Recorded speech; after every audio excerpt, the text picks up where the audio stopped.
Sunan At-Tirmidzi, nomor hadis 589, ini nomornya. Ya.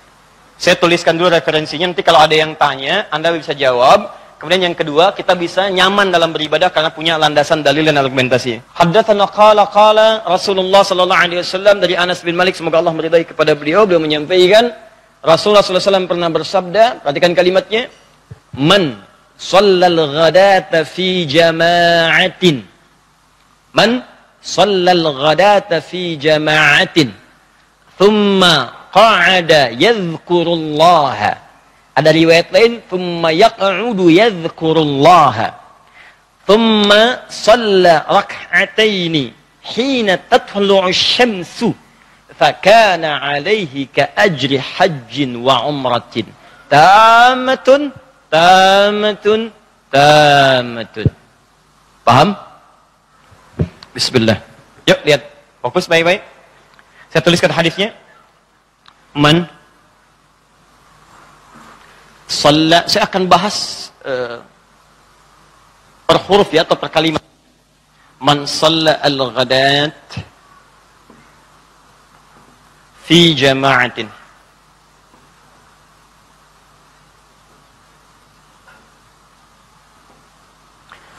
Man shalla al-ghadata fi jama'atin thumma, ada riwayat ini menuliskan qa'ada, riwayat menuliskan yaq'udu, yadhkurullaha, yadhkurullaha, thumma صلى أو يصلي ركعتين صلى ركعتين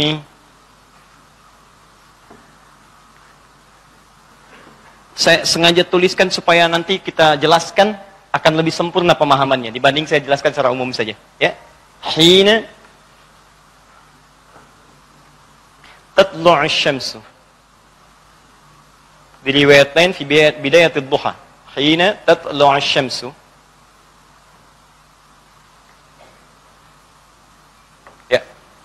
Fakana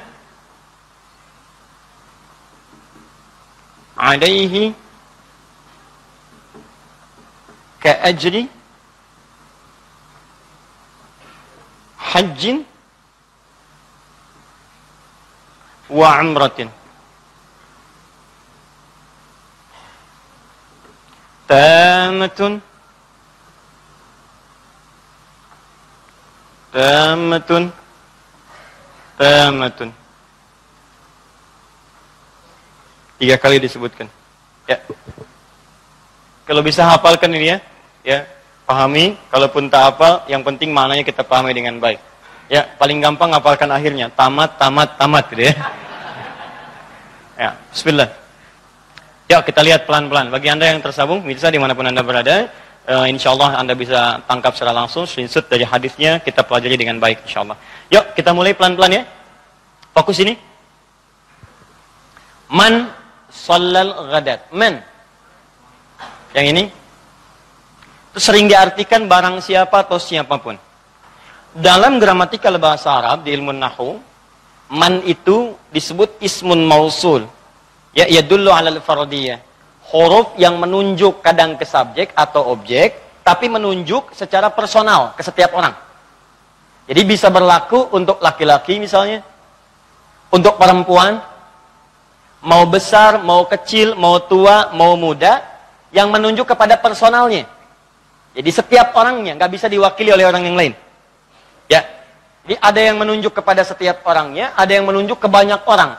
Kalau nunjuknya banyak orang, semua misalnya, dicakup oleh keseluruhan, maka itu disebut dengan bahasa Arabnya alladzina namanya. Alladzina.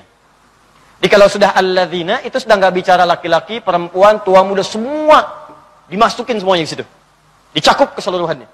Makanya banyak ayat Quran ketika memanggil kita untuk melakukan sesuatu, menggunakan kata alladzina. Ya ayyuhalladzina amanu, ya ayyuhalladzina amanu. Itu panggilan semua bagi yang punya iman.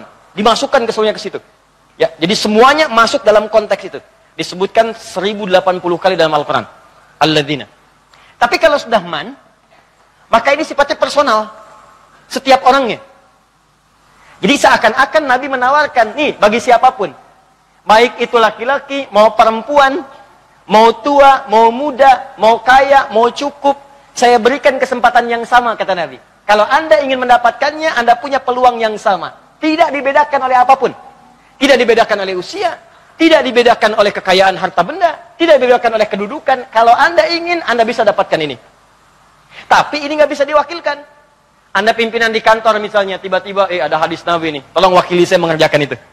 Nah, nggak bisa, yang mengerjakan itu yang dapat. Kalau nggak kerjakan, walaupun status Anda tinggi dalam kehidupan sosial, maka Anda tidak mendapatkan apa yang disampaikan ini. Jelas?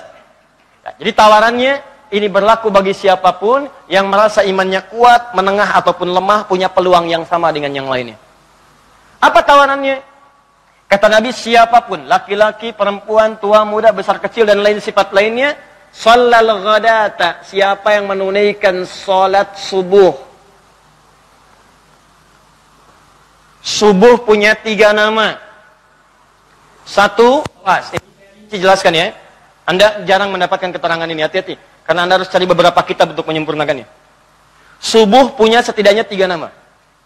Satu, disebut dengan subuh. Misal dalam Al-Quran surah ke At-Takwir, surah 81. Ya, ayat ke-18. Surah ke-81 At-Takwir ayat ke-18. Di situ ada kalimat subuh, was-subhi idza tanaffas. Ya, ada ya? Yang kedua disebut dengan fajar. Fajar.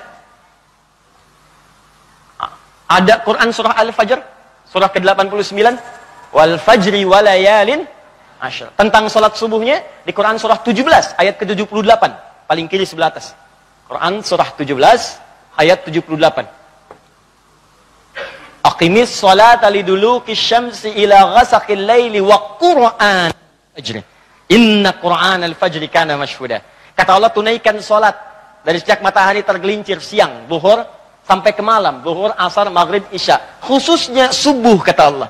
Karena subuh spesial, semua bacaan yang dibacakan dalam subuh didengar langsung oleh Allah, disaksikan malaikat. Dan sudah tuntas penjelasannya dalam pertemuan-pertemuan yang lalu. Nama ketiga, ghadat. Ghadat. Awas, saya ingatkan lagi ya. Saya ingatkan lagi, awas, hati-hati. Kalau disebutkan fajar, saya pernah terangkan di pertemuan yang lalu, fajar itu nggak pernah disebutkan dalam Al-Quran, kecuali menunjuk pada pancaran dalam diri yang merespon sesuatu yang positif. Satu pancaran yang menunjukkan sesuatu yang positif. Kalau sifatnya materi disebut infajar namanya, infajara. Dalilnya Quran surah kedua Al-Baqarah ayat ke-60. Ya, umatnya Nabi Musa minta ke Nabi Musa, ya Musa alaihissalam, mintakan kepada Rabb kita Allah supaya Allah memberikan kita mata air, supaya kita nggak rebutan. Maka ketika mereka minta sumber air, Musa bermohon kepada Allah. Diabadikan di Quran surah kedua ayat ke-60, paling kanan sebelah atas di Musa. Wa idhistasqa Musa liqaumihi faqul nadrib bi'asakal hajar. Ketika umatnya Musa minta kepada Musa, mintakan kepada Rabbu supaya berikan kepada kami sumber air. Maka kami firmankan kepada Musa, pukulkan tongkat kayumu ke batu itu. Fanfajarat infajar. Fanfajarat min husnata asyrata aina. Maka dari batu itu yang sudah terpecah dipukul tongkat kayu mukulkan batu. Kalau tongkat biasa mukul ke batu, kira yang hancur apanya? Kayunya. Tapi kalau tongkat Musa kan bukan tongkat biasa. Ya, ada sifat kerasulan di situ. Begitu dipukulkan tongkat kayu, mukul batu, keluar 12 mata air, mancar. Antum punya tongkat emas, pukulkan batu, keluar 12 air mata. Beda. Nah, ya? Nah, itu bahasanya infajar. Fanfajarat min husnata asyrata aina. Keluar 12 mata air, keluar. Maka mereka nggak rebutan, ada 12 suku, setiap suku mendapatkan sumbernya sendiri-sendiri. Nah, air itu kan materi sifatnya. Bisa diminum, bisa dipegang dan sebagainya. Maka bahasanya infajar, memancar. Kalau yang memancar itu sesuatu yang sifatnya tidak teraba keadaannya. Bukan materi biasa. Maaf, matahari mengeluarkan sinarnya. Mulai dari fajar, cahaya fajar ada. Tapi kan antum nggak bisa pegang. Nggak terasa, cuma rasanya aja. Ada panas, ada kelihatan. Tapi dipegang nggak bisa. Nah, sesuatu yang sifatnya immateri dalam konteks gak bisa langsung kepegang, ya, maka bahasa Arab yang menggunakan kata fajar. Kenapa sholat pertama disebut dengan fajar? Karena sholat ini disebut fajar karena ketika panggilan sholat ini dipanggilkan dalam kita keadaan tidur, maka iman kita akan memancar dari tubuh kita untuk menyambut panggilan sholat itu. Di orang-orang yang punya iman itu kalau dipanggil dalam sholat ketika dia tidur, Allahu Akbar, as-sholatu khairum minan naum, maka terpancarlah dari hatinya itu dari panggilan sholat tadi, terpancar respon keimanan seakan-akan mengatakan, cepat sudah adzan, cepat sholat. Karena itulah sholat pertama disebut dengan fajar, karena saat panggilannya disampaikan, maka terpancar dari dalam kita sumber-sumber keimanan untuk bisa menangkapnya. Paham di sini? Makanya kalau antum dalam tidur dipanggil as-salatu khairum minan naum, tidak ada respon untuk merespon itu pertanda ada kelemahan di iman antum. Hati-hati. Bahkan ketika adzan berkumandang dia tidak terdengar, kata Nabi, itu telinganya dikencingi oleh setan. Hati-hati. Jelas ya? Nah, disebut dengan subuh dari kata asbah. Sesuatu yang sudah siap dengan rencana. Was-subhi idza tanaffas, demi waktu subuh yang kalau sudah tiba, semua merencanakan kegiatan yang siap dilakukan. Ya, tanafas, napas mulai dilakukan, oksigen mulai bisa diserap, subuh oksigen kemudian mulai bertebaran. Karbon dioksida sudah ditarik. Malam-malam karbon dioksida yang menyebar, kan oksigen yang ditarik. Begitu subuh sudah mulai muncul, kata Allah, berdasarkan nafas yang antum siapkan untuk menghirup udara di waktu itu, maka siapkan aktivitas antum di waktu itu. Di bedanya orang beriman dengan yang belum beriman, awas hati-hati, yang muslim dengan non-muslim, maka sejak waktu subuh orang beriman itu sudah punya rencana yang disiapkan dilakukan di hari itu. Makanya sholatnya disebut sholat subuh. Di antum tuh sebelum mengerjakan sesuatu punya rencana. Hari ini mau mengerjakan apa? Nanti antum sholat asar di mana? Maghrib mau di mana? Hari ini mau baca Quran berapa ayat? Rencanakan supaya terukur aktivitasnya. Sebab kalau nggak punya rencana, nanti akan seadanya aja. Mau sholat jamaah, mau tidak. Mau baca Quran baca, mau enggak. Rencanakan. Begitu sudah antum siapkan, eksekusi itu. Sebelum dieksekusi, menghadap kepada Allah, supaya dimudahkan oleh Allah rencana antum di hari itu. Itulah sebabnya kenapa sholat itu disebut dengan sholat subuh. Nanti ada kaitannya kalau sudah masuk ke pembahasan malam. Jadi kalau sudah malam itu, Nabi biasanya mengevaluasi aktivitas hariannya. Ini yang dikerjakan hari ini, kemudian yang kurang-kurang Nabi istighfar 70-100 kali. Besoknya disiapkan. Ya, fa'idha faragta fangsab. Kalau sudah selesai yang sekarang, besok rencanakan.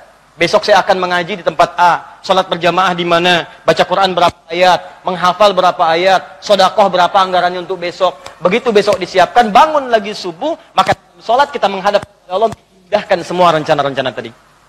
Ghadat, kenapa disebut dengan ghadat? Ghadat itu diterjemahkan secara tekstual dengan makna pagi.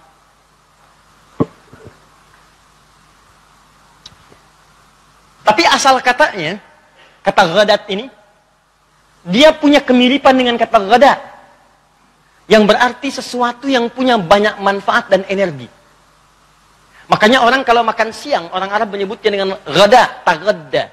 Ketika Anda makan dari capek-capeknya itu, kemudian Anda makan siang, bukankah energinya bertambah? Bukankah lebih kuat lagi? Maka sholat ini kenapa disebut dengan sholat ghadat? Karena sholat subuh itu banyak hadis menyebutkan ini sumber-sumber energi positif dalam sholat subuh. Keluar dari rumah berangkat ke masjid dalam subuh membuat tubuh Anda lebih sehat. Energi terkumpul lagi. Spiritual Anda lebih kuat. Makanya Nabi mengatakan orang yang menunaikan sholat subuh tepat pada waktunya, maka dia berpeluang mendapatkan keberkahan lebih daripada yang lainnya. Ya.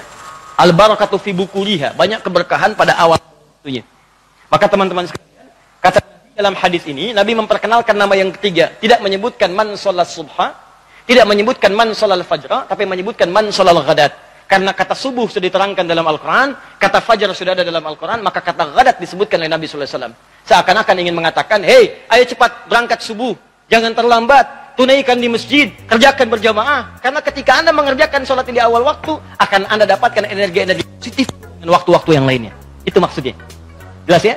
Kalau nggak percaya, rencanakan besok subuh, antum akan subuhan di mana? Kalau bisa keluar jamaah di masjid. Antum akan temukan, akan ada sesuatu yang beda dengan hari-hari sebelumnya. Pasti akan lain.